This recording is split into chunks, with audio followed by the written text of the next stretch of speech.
마태복음 6장 9절에서 13절 다 같이 읽겠습니다.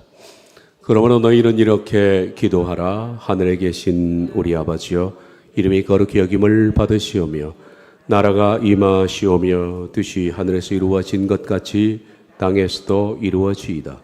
오늘 우리에게 일용할 양식을 주시옵고 우리가 우리에게 죄 지은 자를 사하여 준 것 같이 우리 죄를 사하여 주시옵고 우리를 시험에 들게 하지 마시옵고 다만 악에서 구하시옵소서. 아멘.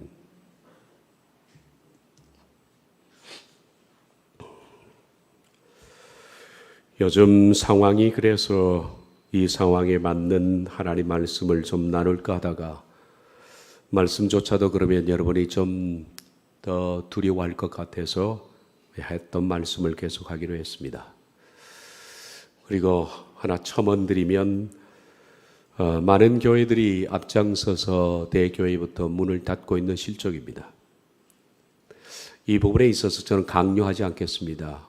오늘도 많은 분들이 빠졌습니다만은 제가 가진 신앙을 여러분들이 똑같이 하라는 강요는 하지 않습니다.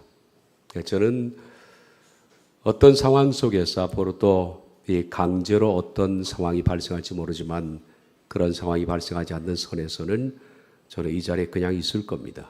그리고 예배할 겁니다. 5명이 되든 2명이 되든 끝까지 예배할 겁니다. 여러분들도 여러분 스스로 가치와 신앙에 따라서 행동하십시오. 그런데 그런다고 해서 제가 비난하거나 왜 그러냐고 타박하지 않겠습니다. 그건 자율입니다. 그러나 저는 그렇게 하겠습니다.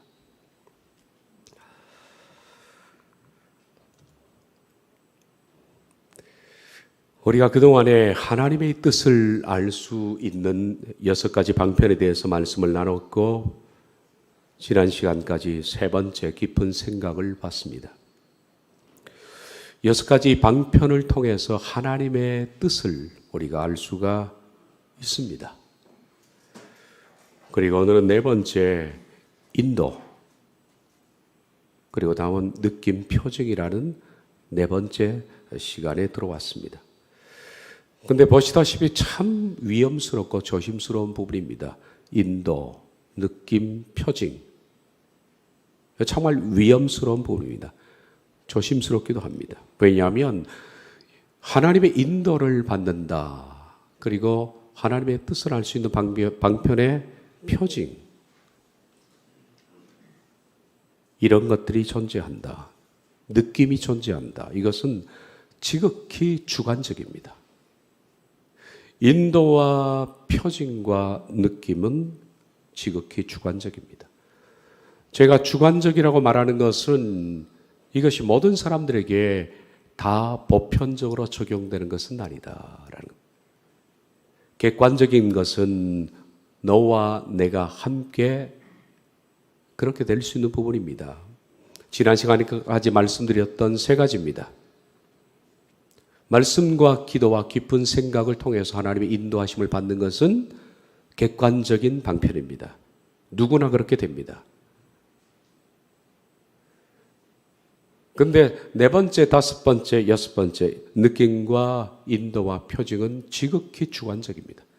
이것은 발생할 수 있기도 하지만은 그러지 않을 수도 있습니다. 그리고 내가 겪은 것을 남이 꼭 겪어야 할 필요도 없고, 그리고 모든 사람이 그렇게 되는 것은 아닙니다. 그래서 위험스럽다는 겁니다. 하나님의 뜻을 알 수 있는 방편, 말씀, 기도, 깊은 생각은 객관적입니다.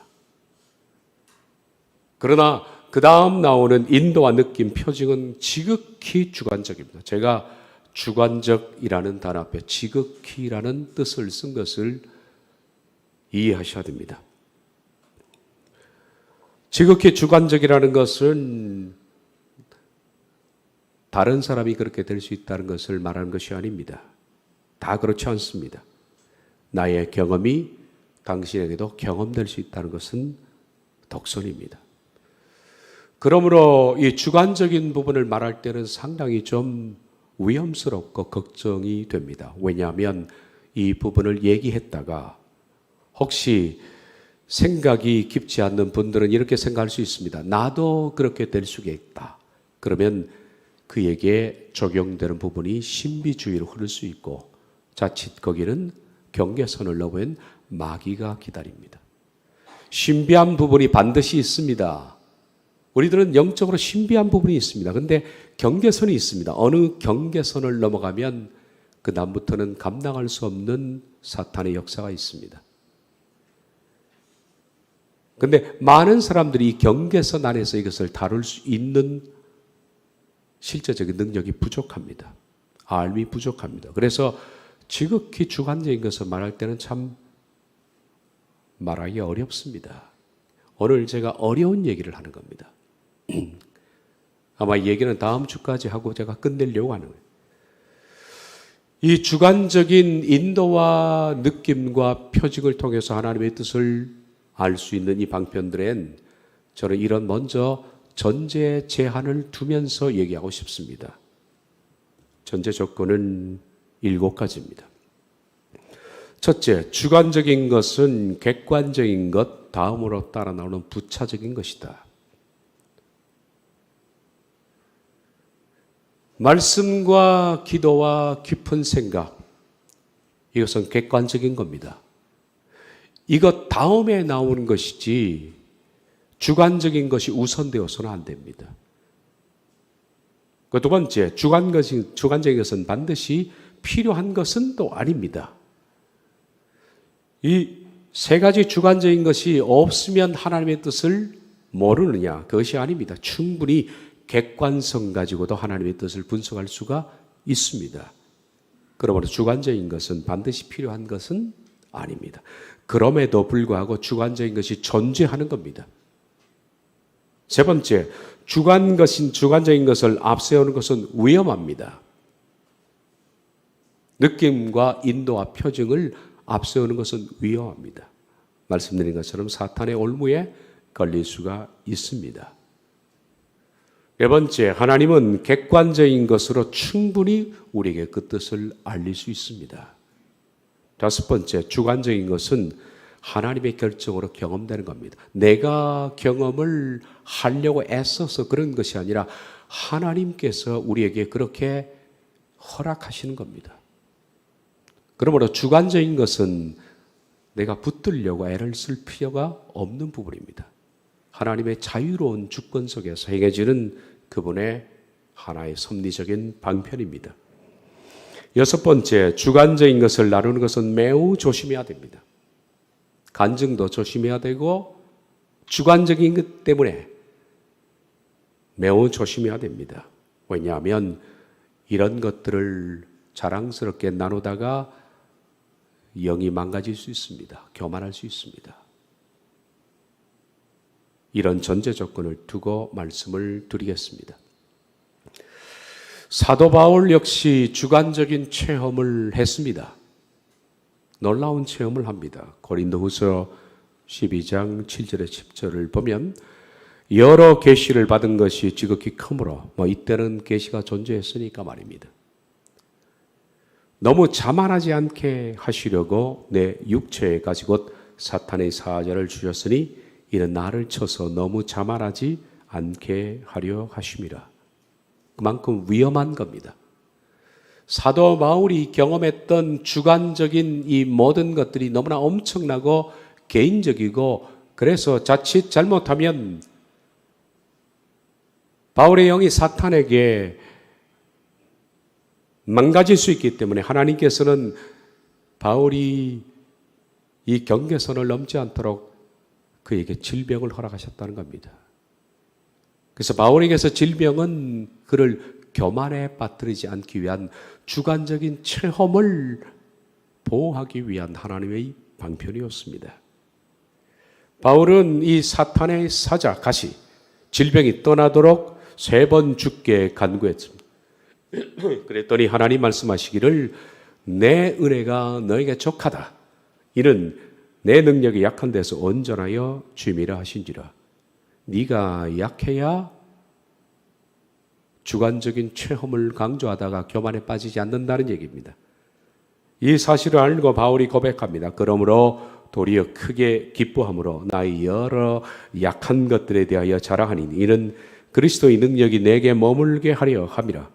그러므로 내가 그리스도를 위하여 약한 것들과 능력과 궁핍과 박해와 권고를 기뻐하노니 이는 내가 약한 그때에 강함이라. 바울의 체험입니다. 바울은 여러 가지 놀라운 일들을 경험했습니다. 그 경험 가운데 우리가 바로 앞절 12장 1절에서 4절을 보면 이런 경험이 하나 소개됩니다. 무익 하나마 내가 부득불 자랑하노니 주의 환상과 계시를 말하리라. 내가 그리스도 안에 있는 한 사람을 아노니 그 자신을 표현하는데 내가 이렇게 표현하는 것이 아니라 그리스도 안에 한 사람이라면서 우리가 뻔히 이 표현의 뜻을 알지만은 내가라는 부분을 약화시킵니다. 자칫 잘못해서 내가 겪었는데 하다가 올무에 걸리기 때문입니다. 그래서 그런 이런 표현을 합니다. 그는 14년 전에 셋째 하늘에 이끌려 간 자라. 천국을 봤다는 얘기입니다. 직접. 그가 몸 안에 있었는지 몸 밖에 있었는지 나는 모르거니와 하나님은 아시느니라. 아마 그는 영이 육체에서 빠져나와서 그 영이 천국을 직접 보고 온 것으로 생각됩니다. 내가 이런 사람을 아노니 그가 몸 안에 있었는지 몸 밖에 있었는지 난 모르거니와 하나님은 아시느니라. 그가 낙원으로 이끌려가서 말로 표현할 수 없는 말을 들었으니 사람이 가히 이르지 못할 말이로다. 바울에게는 지극히 주관적인 그의 체험입니다. 하나님의 뜻을 알 수 있는 방편 가운데 인도 속에서는 이런 것들이 존재합니다. 하나님은 꿈을 통해서도 알리십니다. 꿈이나 환상이나 같은 단어입니다. 그리고 어떤 때는 내적인 울림을 통해서 하나님은 뜻을 알리기도 합니다. 심지어는 성경에는 천사를 보내셔서 하나님께서 뜻을 알리기도 합니다. 저는 이런 것도 있다고 생각합니다. 저절로 진행되는 사건들.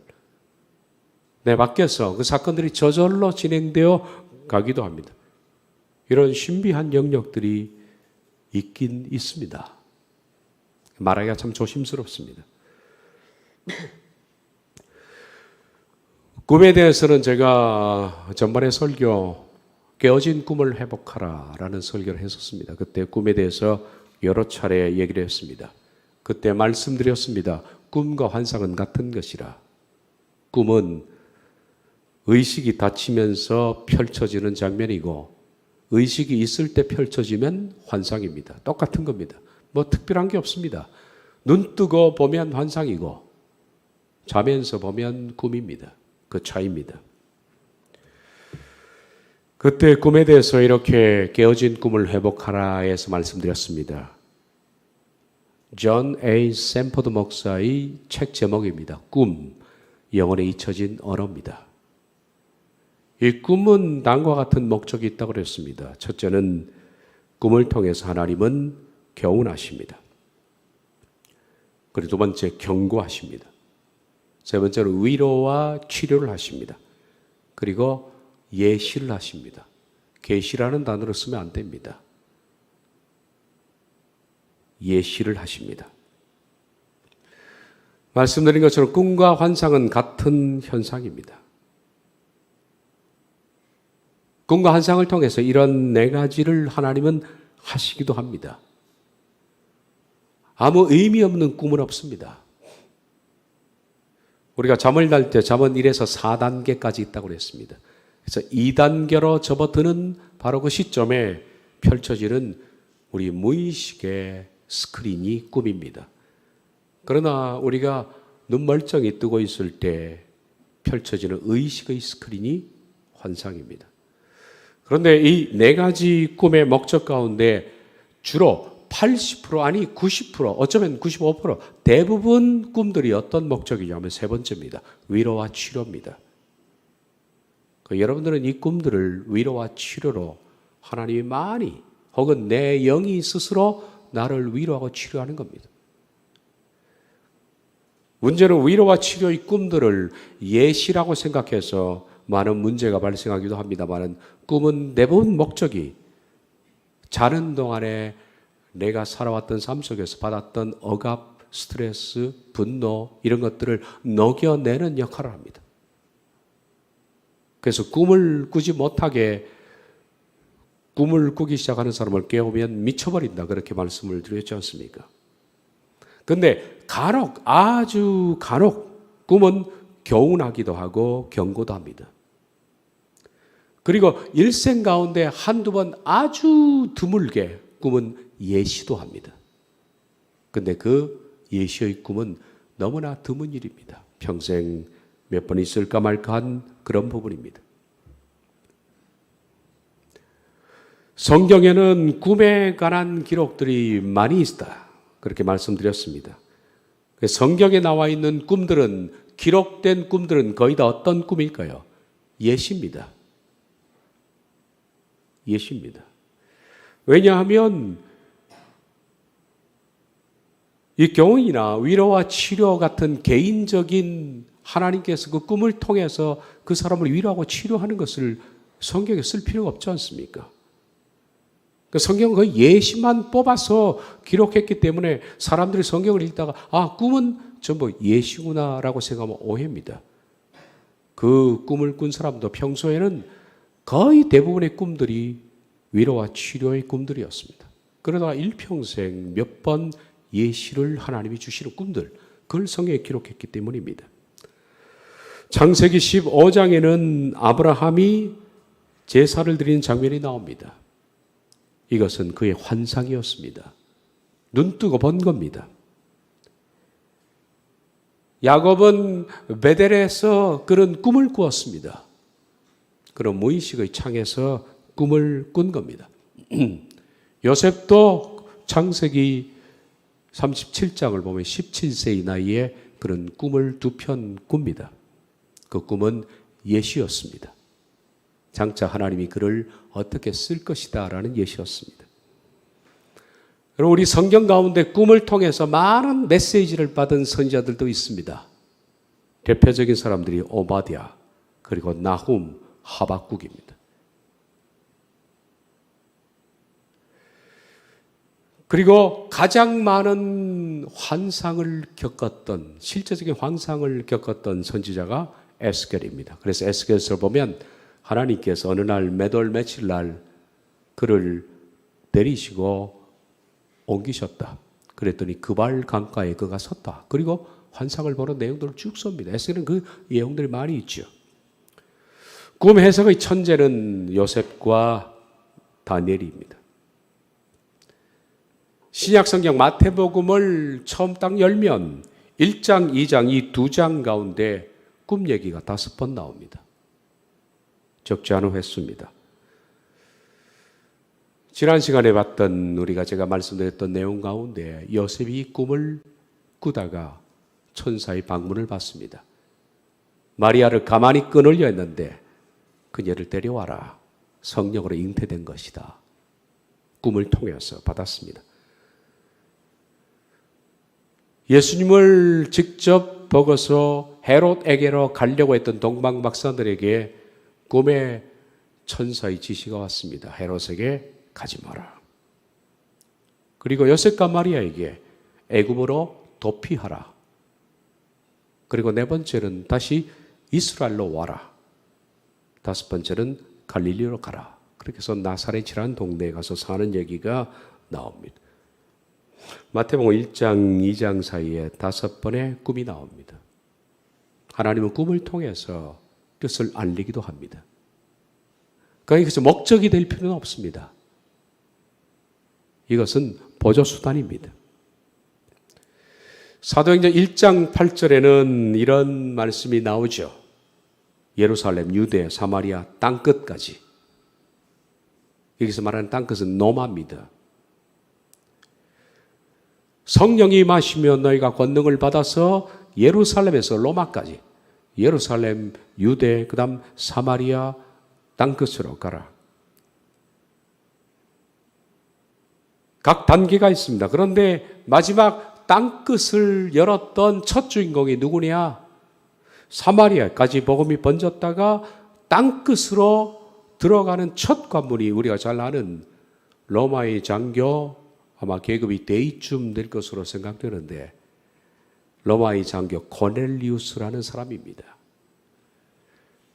그 사람에게 하나님께서 땅끝의 첫 문을 열기 시작했습니다. 로마의 장교였으니까. 그래서 고넬료를 필두로 해서 복음이 땅끝 로마로 들어가는 겁니다.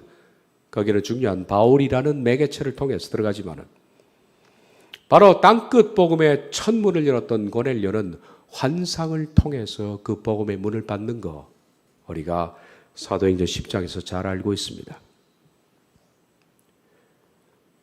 표준세번역입니다. 어느 날 오후 3시쯤에 그런 환상 가운데 하나님의 천사를 똑똑히 보았다. 그가 보니 천사가 자기에게로 들어와서 고넬료야 하고 말을 하는 것이었다.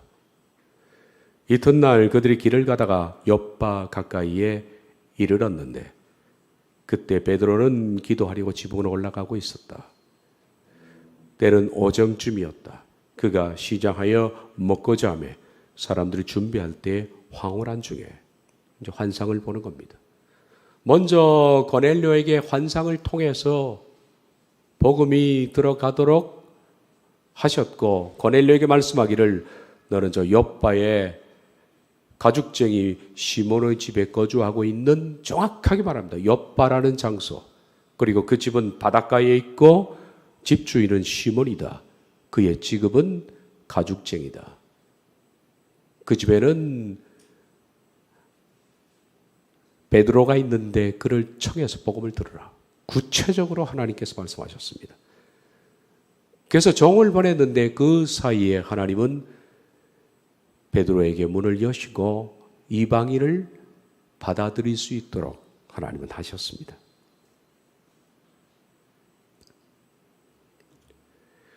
사도행전 18장 9절에 10절 표준세번역입니다. 사도 바울의 체험입니다. 그런데 어느 날 밤에 환상 가운데 주께서 바울에게 말씀하셨다.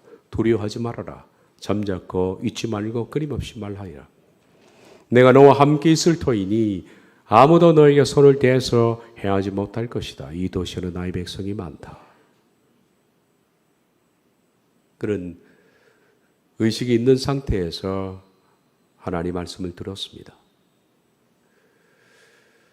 이 인도하심은 이렇게 꿈을 통해서 혹은 환상을 통해서 인도도 하시지만은 또 하나님은 천사를 통해서 천사를 보내서 하나님의 구체적인 뜻을 인도할 때도 있었습니다. 성경에 보면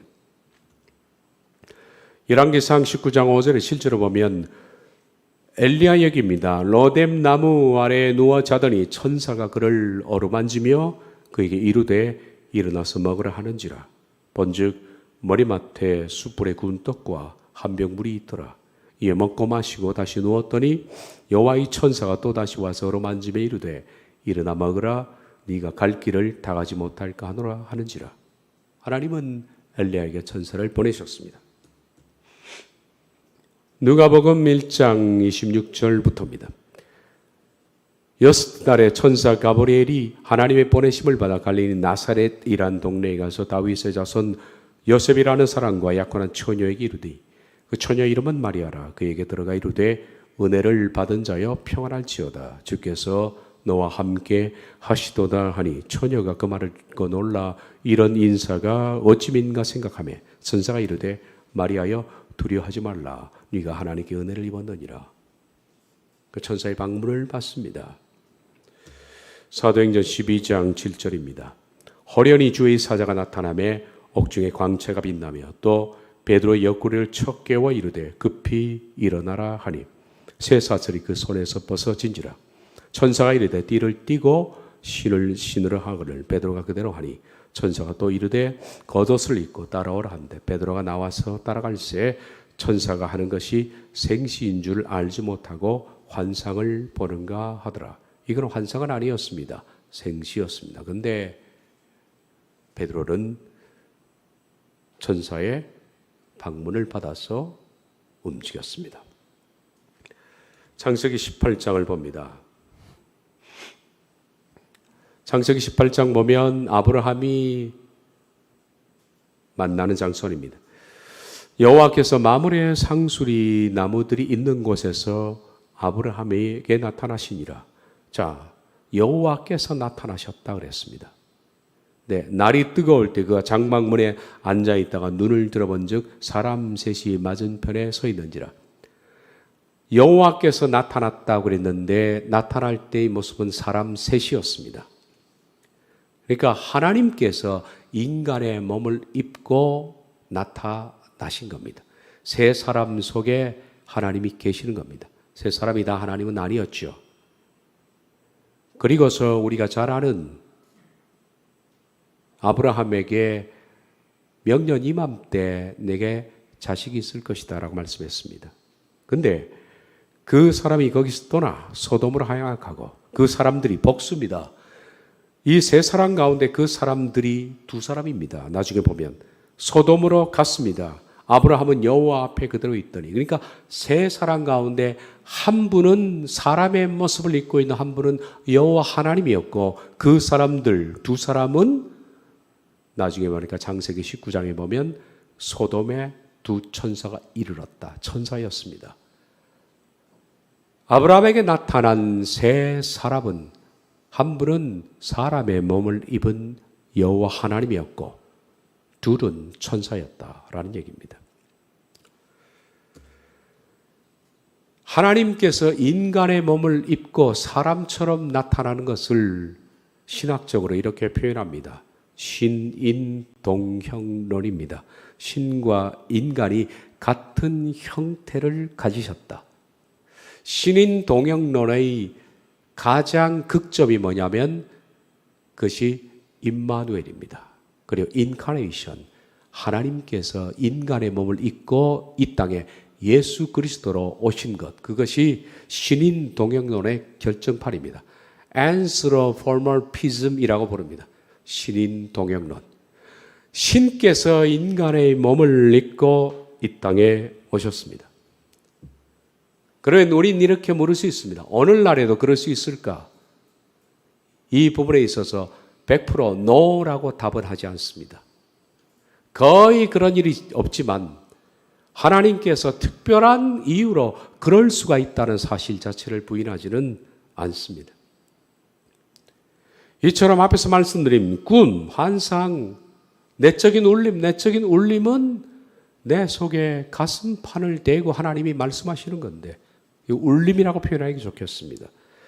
그리고 천사의 출현, 이런 것들은 너무나 주관적이기 때문에 매우 신중해야 되고 그리고 위험스럽기까지 한 부분입니다. 제가 말씀드린 것처럼 이런 경험이 없다고 해서 내가 하나님의 사랑을 받지 않는 것이 결코 아닙니다. 이런 경험을 꼭 우리가 구애할 필요가 없습니다. 그리고 이런 방편을 통해서가 아니더라도 하나님은 앞에서 말씀 객관적인 방편을 통해서 얼마든지 하나님의 뜻을 알릴 수가 있는 겁니다. 이 부분은 너무나 위험합니다. 위험해서 자칫 잘못하면 이런 경험이 자신에게 사탄의 올무가 되어서 교만해서 넘어지는 경우가 너무나 많습니다. 여러분, 예를 들어서 식칼은 유용합니다.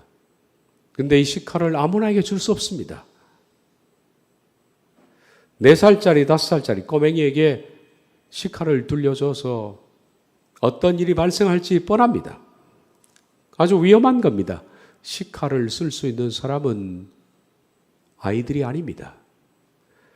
영적인 것도 마찬가지입니다. 많은 사람들이 식칼을 들 수 있는 영적 상태가 못 됩니다.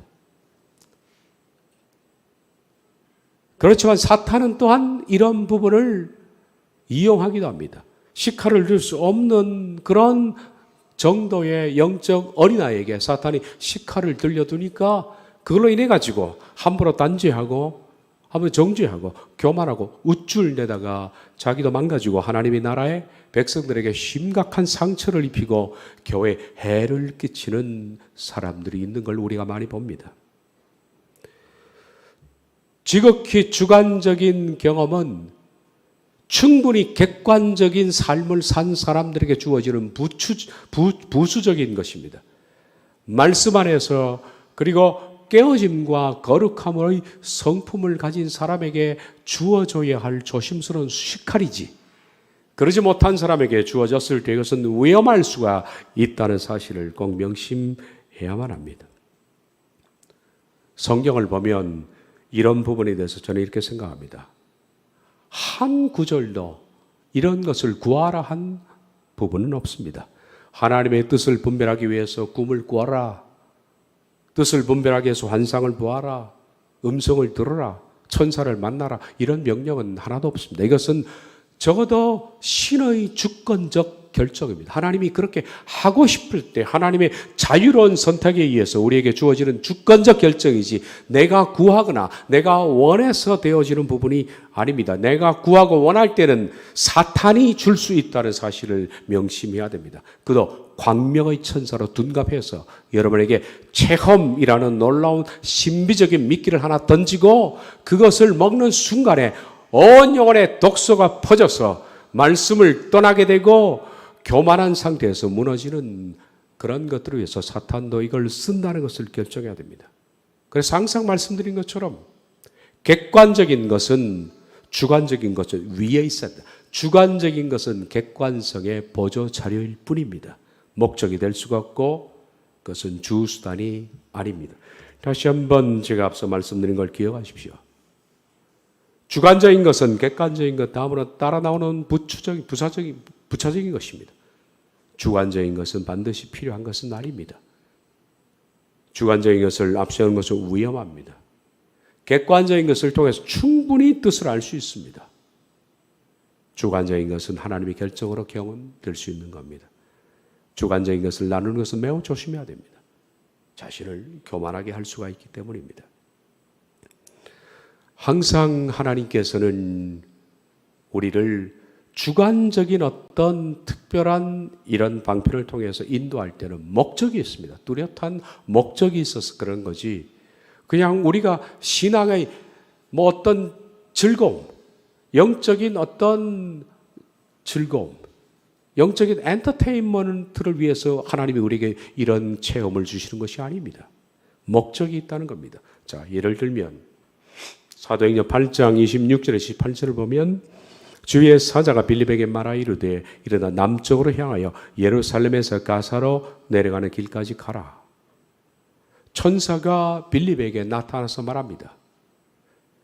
예루살렘에서 가사로 가는 길로 가십시오. 그 길은 광야입니다 라고 말합니다. 그래서 빌립이 내려갔더니 에디오피아 사람 곧 에디오피아 여왕 간다게의 모든 국권을 맡은 관리 네시가 예배하러 예루살렘 왔다가 돌아가는데 수레를 타고 선지자 이사야의 글을 읽습니다. 그런데 이 목적이 빌립을 왜 하나님께서 빼내셔서 이렇게 가라 하셨는가, 여러 목적이 있습니다. 물론 첫째 목적보다 둘째 목적이 여기 나와 있는데, 둘째 목적은 에디오피아의 복음을 전하는 겁니다. 그런데 첫째 목적은 그 앞절에 나와 있는 내용을 보면 알 수가 있습니다. 우리가 빌립의 말도 듣고 행하는 표적도 보고 한 마음으로 그가 하는 말을 따르더라. 많은 사람에게 붙었던 더러운 귀신들이 크게 소리를 지르며 나가고 또 많은 중풍병자와 못 걷는 사람이 나으니 그 속에 큰 기쁨이 있더라. 빌립이 하나님 나라와 및 예수 그리스도의 이름에 관하여 전도함을 그들이 믿고 남녀가 다 세례를 받으니 그 나타나는 표적과 큰 능력을 보고 놀라니라. 빌립 집사는 지금 예루살렘, 유대, 사마리아 땅끝 할 때 이 사마리아 지역의 복음을 전하는 것이 빌립 집사의 하나의 하나님이 주신 의무였습니다. 땅끝은 고넬을 통해서 바울에게 맡긴 것이고요. 예루살렘은 베드로에게 맡긴 겁니다. 예루살렘 유대는 베드로입니다. 사마리아는 빌립 집사고 땅끝은 바울입니다. 하나님이 한 사람에게 맡기지 않는 것은 교만에 무너질 수 있기 때문입니다. 그런데 이 빌립은 사마리아에 복음을 전하는 것으로 그는 모든 사명이 끝났습니다. 복음을 전할 때 표적이 따르고 기적이 나타나고 해서 사마리아가 깜짝 놀랐습니다. 그것으로 끝나고 거기서 나와야 합니다. 하나님의 목적은 성취된 겁니다. 그런데 사마리아에 빌립이 계속 머물고 있었습니다. 위험한 겁니다. 이런 사람들의 박수와 추앙과 사람들의 열광을 직면했을 때 보통 대부분의 사람들은 큰 교만에 빠지게 되고 무너지게 됩니다. 우리는 이것이 복음의 확장으로 보이지만 하나님의 관점에서는 빌립에게 위기가 닥친 겁니다. 그래서 그를 천사를 보내서 예루살렘에서 가사로 가는 길로 빼돌린 겁니다. 사마리아의 사역을 중단하라고. 그런데 천사를 보내신 겁니다. 만약에 이런 상황 속에서 빌립이 스스로 사마리아 복음을 접겠습니까? 사람들이 이렇게 추앙을 하는데 못 접습니다. 그래서 하나님은 빌립에게 강력한 개입을 하시는 겁니다. 그것이 바로 천사를 보내시는 겁니다. 그리고 가사로 내려가라. 그리고 에디오피아의 복음을 전하게 하신 거죠. 이것이 하나님의 어떤 주관적인 하나님의 뜻의 방편들의 목적입니다. 사도행전 10장을 보면 베드로는 아까 우리가 봤던 두 사람이 고넬료의 집에서 와서 베드로를 청할 때 베드로는 마음의 문이 열어지지 않았습니다. 왜냐하면 그는 유대인입니다. 유대인들은 근본적으로 이방인과 상종하지 않는다라는 개념을 갖고 있습니다. 이런 편견과 고집 속에 있는 베드로에게 하나님은 환상을 통해서 베드로의 생각을 바꾸시는 것이 사도행전 10장이죠. 하나님의 긴급 처방입니다. 그때 베드로가 기도하려고 지붕에 올라가니 그 시각은 제6시도라. 그가 시장하여 먹고자 하며 사람들이 준비할 때 황홀한 중에 하늘이 열리며 환상이라는 얘기입니다. 한 그릇이 내려오는 것을 보니 큰 보자기 같고 내 길을 땅에 들이웠더라. 그 안에는 땅에 있는 각종 네 발 가진 짐승과 기는 것과 공중에 나는 것들이 있더라. 또 소리가 있을 때 베드로야 일어나 잡아먹으라 하거늘 베드로가 이르되 주여 그럴 수 없나이다. 속되고 깨끗하지 아니한 것을 내가 결코 먹지 아니하겠나이다 한데 또 두 번째 소리 있을 때 하나님께서 깨끗하게 하신 것을 네가 속되다 하지 말라 하더라. 이런 일이 3번 있은 후 그 그릇이 하늘로 올려져 가니라. 고넬료가 본 바 환상이 무엇인지 속으로 의아해하더니 마침 고넬료가 받은 사람들이 시몬의 집을 찾아 문 밖에 서서 불러 묻되 베드로라 하는 시몬이 여기 유숙하느냐 하거늘. 하나님 먼저 속되다, 그가 속되다 생각하는 것에 대한 편견을 부순 뒤 사람을 보내셨습니다. 그러니 주관적인 하나님의 인도는 어떤 목적이 있습니다. 이것은 하나님의 비상수단입니다. 인간의 잘못된 편견과 생각을 반전시키기 위해서 그냥 내버려 두면 안 되니까 하나님이 비상수단으로 개입하실 때 보통 이런 수단을 쓰시기도 합니다. 오늘날도 하나님은 드물지만 섭리를 진행하는 가운데 그럴 수 있다는 것을 기억해야 됩니다. 저는 여러분에게 제 간증을 하는 게 참 두렵습니다. 그렇지만 저도 이런 부분에 많은 경험 그리고 간증이 있습니다. 오늘 이 부분을 마치면서 제가 겪었던 일을 하나 말씀을 드리겠습니다. 1996년도에 제가 도남동에서 목자교회를 개척을 했습니다. 개척을 할 때는 완전 지하여서 여기도 빛이 들어오지 않지만 그 교회도 완전히 빛이 들어오지 않는 깜깜한 지하였습니다. 처음에 개척할 때 의자가 없어서 광고가 자기 돗자리 들고 오라는 광고였습니다. 그래서 돗자리를 펴고 거기서 예배를 드렸습니다. 제 기억으로는 아마 3개월 뒤에 의자가 들어왔던 것으로 생각되는데 돗자리 편 상태에서의 기억이니까 개척한 지 3개월 미만일 겁니다. 새벽 기도의 설교를 마치고 제 의자에 엎드려 기도하고 있었는데 제 마음속에 이런 울림이 왔습니다. 그것은 제가 한 번도 생각하지 못한 그런 문장이었습니다. 3년 뒤에 내가 새 일을 행하리라. 3년 뒤에 내가 새 일을 행하리라.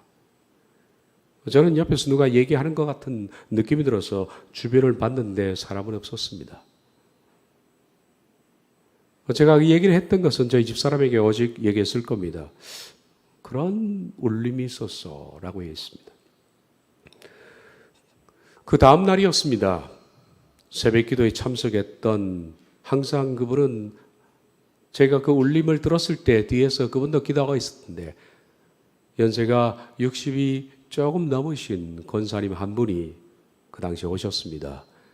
그리고 그 다음 날 새벽 기도 마치고 저에게 말씀합니다. 목사님, 어제, 그러니까 제가 그 내적 울림을 들었을 때 어제 제 이상한 소리를 하나 들었습니다. 기도하는데 하나님이 말씀하셨는지 모르지만 이렇게 울림이 있었습니다. 36개월 뒤에 내가 새 일을 행하리라. 저는 깜짝 놀랐습니다.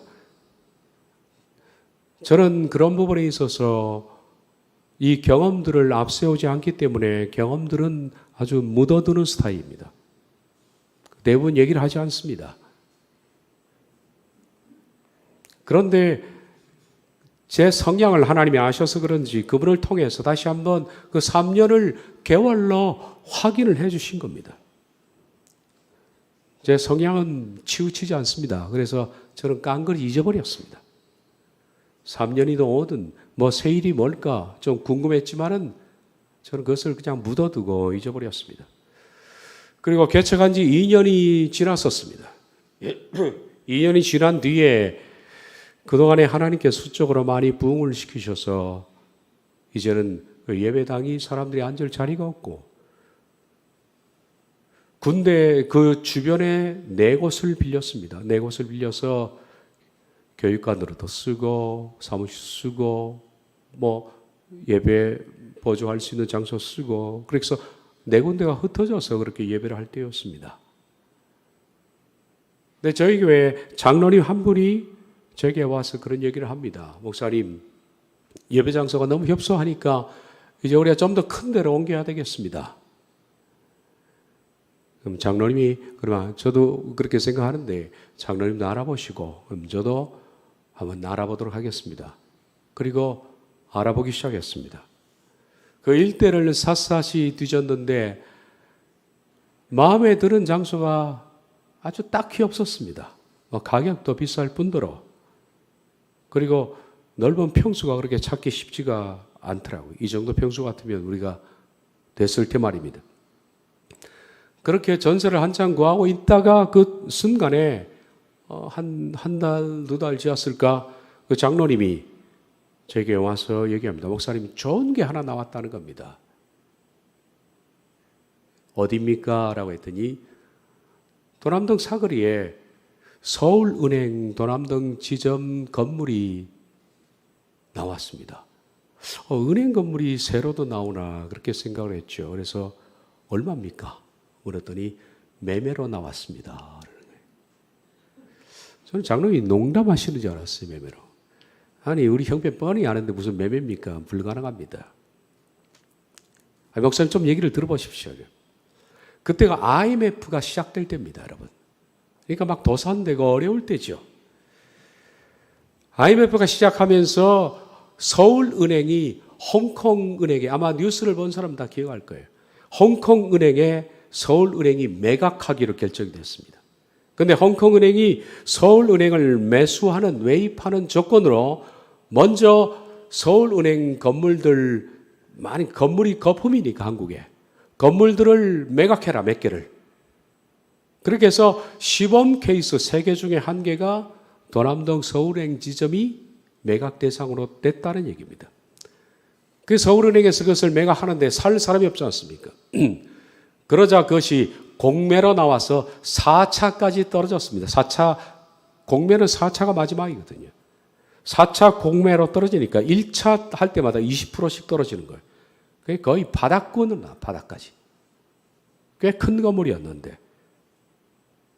그 바닥까지 떨어지면서 그 건물이 10억 5천으로 마지막 4차 공매로 나온 겁니다. 그걸 사자는 겁니다. 장로님, 우리 돈이 교회가 1억 5천인데 그 건물을 어떻게 삽니까? 우리가 살려면 15억 5천이 다 있어야 되는데 이것은 뭐 융자를 내고 할 수도 없지 않습니까? 15억 5천 다 가지고 가야 지불하고 등기를 해서 그 다음 융자를 내든지 하는데 그 돈은 어디서 마련합니까? 그랬더니 장로님이 헌금을 해보겠습니다. 그러는 거예요. 저는 지금까지 목회하면서 헌금하라는 얘기를 해본 적이 없습니다. 자랑이 아니라 헌금은 자발적입니다. 자의로 맡겨왔고 앞으로도 그럴 겁니다. 그런데 장로님이 나서서 교인들에게 우리 교회 매입해야 되니까 헌금합시다 그랬어요. 그러고 나중에 헌금을 최종적으로 갖고 왔는데 교회 1억 5천 도해가지고 6억을 만들어 왔더라고요. 참 열심히 하셨죠. 어떤 장로님 몇 분은 1억씩 하기도 하고 뭐 그렇게 해서 어떤 분은 참 통장을 들고 오신 분도 있고 참 눈물겨웠던 기억이 납니다. 그렇게 해서 6억을 가지고 왔습니다. 근데 6억 가지고 어떻게 10억 5천을 삽니까? 4억 5천이 부족하지 않아요. 근데 장로님 이거 가지고 살 수가 없습니다. 4억 5천을 임시로 어디 빌릴 데도 없고 이거 힘드네요. 그랬더니 그러고 있었던 차에 그 다음 날인가 동양투자신탁금융의 도남동 지점장이 저를 찾아온 거예요. 와서 하는 말이 교회가 서울은행 건물을 매입하려다는 소문을 내가 들었다는 거예요. 소문을 어떻게 들었는지 모르겠어요. 소문을 들었는데 우리가 4억 5천에 전세로 들어가고 싶으니까 그 건물을 사서요 그러는 거예요. 자기들은 은행권에서 건물을 사면 이게 자기들이 정부에 상당히 문제가 생기기 때문에 건물을 매입할 수 없으니까 우린 좀 더 넓은 곳으로 가고 싶은데 교회가 먼저 사면 우리가 새로 들어가겠다는 거예요. 우린 얘기를 했죠. 그러면 우린 돈이 6억밖에 없습니다. 4억 5천이 부족합니다. 그랬더니 그럼 먼저 드리겠습니다. 그래요. 등기도 안 했는데 4억 5천을 송금을 했더라고요. 이건 은행권에서 있을 수 없는 일이라고 그럽니다. 우리가 그 건물 소유주도 아닌데 4억 5천을 입금을 해서 10억 5천을 만들었습니다. 그래서 제가 그 장로님과 제가 10억 5천을 들고 서울은행 본사 명동에 있더라고요. 명동으로 들어갔습니다. 아, 이제 살 수 있겠구나. 그렇게 생각했어요. 그 건물을 파는 총괄 팀장이 이름은 제가 잊어버렸는데 문 과장이라는 사람이었습니다. 문 과장이 총괄 팀장이었습니다. 그래 그분을 만나가지고 이리저리에서 이걸 사기 위해서 왔다라고 하니까 그분이 은행장 바로 비서실 앞쪽에 기다리세요. 그래서 거기 앉아 있었는데 옆에 보니까 돈 많게 생긴 한 신사가 또 앉아 있더라고요. 그 얘기를 하는 중에 그분은 이 건물을 우리가 살려고 했던 그 건물을 사러 왔다는 거예요. 그분도. 그 IMF도 돈이 없는데 그 얼마를 들고 왔습니까? 그러니까 11억을 들고 왔다네. 우리보다 5천이 더 많잖아요. 그래서 이제 끝났는가 보다. 거품인가 보다. 우리 다시 새로 가야겠다. 그렇게 생각했습니다. 문과장이 나와서 그분 11억짜리, 우리 10억 5천짜리 가지고 두 서류를 은행장실로 가지고 들어갔습니다. 뻔하지 않습니까? 은행에 생기는 10원짜리 하나도 정확하게 더 많은 쪽을 선택하는 게 은행인데. 이제 안 되겠구나. 그리고 장로님 이제 갈 준비합시다. 그랬는데, 문과장이 들어갔다가 나오면서 본인도 이상했는지 고개를 설레설레 흔들면서 하는 말이 우리 은행장이 교회에 주기로 했답니다. 그러는 거예요. 자기도 좀 이해가 안 되는지 고개를 설레설레 흔들어요. 그랬더니 11억 들고 온 사람이 이런 미친 것들이 있나 그러고 나가더라고요. 돈 당연히 더 가져왔는데. 미친 것들 속에는 저도 포함됐겠죠. 상당히 기분 나빴습니다만 어쨌든 그래서 나중에 물었습니다. 문과장에게. 등기를 한 뒤에 물었습니다. 도대체 서울은행장이 5천이 더 적은데 교회에 준 이유가 뭐냐라고 물었더니 문과장은 크리스천 아닌데 이렇게 얘기하더라고요. 서울은행장이 장로입니다. 들어갔더니 이런 말씀을 하시더랍니다. 서울은행이 이래도 망하고 저래도 망하는데 내가 그동안에 하나님의 바로 살지 못했으니 마지막으로 좋은 일 한번 해야 되겠다. 교회에 줘라 그랬대요. 근데 결국 서울은행이 홍콩은행에 매각이 안 됐죠. 지금 살아있지 않습니까? 저는 서울은행장이 제게 감사해야 된다고 생각해요. 서울은행이 망하지 않은 것은 서울은행장이 목자교회에게 그 건물을 10억 5천에 매각해서 본인이 사는 거예요. 근데 감사를 안 해요, 지금까지. 회생 덕분은 그분의 결정이었다고 생각합니다. 그렇게 해서 그 교회를 매입을 했는데 교회가 예배당은 큰데 3층짜리인데요. 아주 난리 났습니다. 사람들이 좀 더 헌금을 하기 시작하더니만은 수리비를 많이 나왔습니다. 수리를 하고 드디어 이제 그 다음날 입당 테이프를 자르는 그 전날이었습니다. 밤에 잠을 자려고 누웠는데 불현듯 스치고 지나가는 생각이 하나 있었습니다. 그 생각이 저는 까마득하게 잊었습니다. 3년 뒤에 내가 새 일을 행하리라. 권사님을 통해서 36개월 뒤에 내가 새 일을 행하리라. 그래서 제가 벌떡 일어나서 입당 날짜를 계산해 보니까 딱 3년이었습니다. 그렇게 해서 제가 그 목적에 10년 있다가 나왔는데요. 지금도 지나가면서 그 건물을 볼 때마다 그 생각이 듭니다. 신비한 것, 놀라운 인도는 분명히 존재합니다. 저는 이것을 위해서 지금도 기도하지는 않습니다. 반드시 있어야 된다고 말씀하지는 않습니다. 저는 개의치 않습니다. 그럼에도 불구하고 하나님께서 어떤 뜻을 이루실 때 이런 방편도 쓰시더라는 겁니다. 그러니 여러분들 이번 부분에 대해서는 제가 주관적인 하나님의 뜻은 반드시 객관성 밑에서 다스려 줘야 된다는 것을 염두에 두면서 앞으로 여러분들에게도 이런 일이 혹 생길지도 있다. 그러나 없어도 개의치 말아야 할 부분이 아닌가라고 생각합니다. 하나님은 자신의 뜻을 우리를 통해서 이루어 나가십니다. 기도하겠습니다.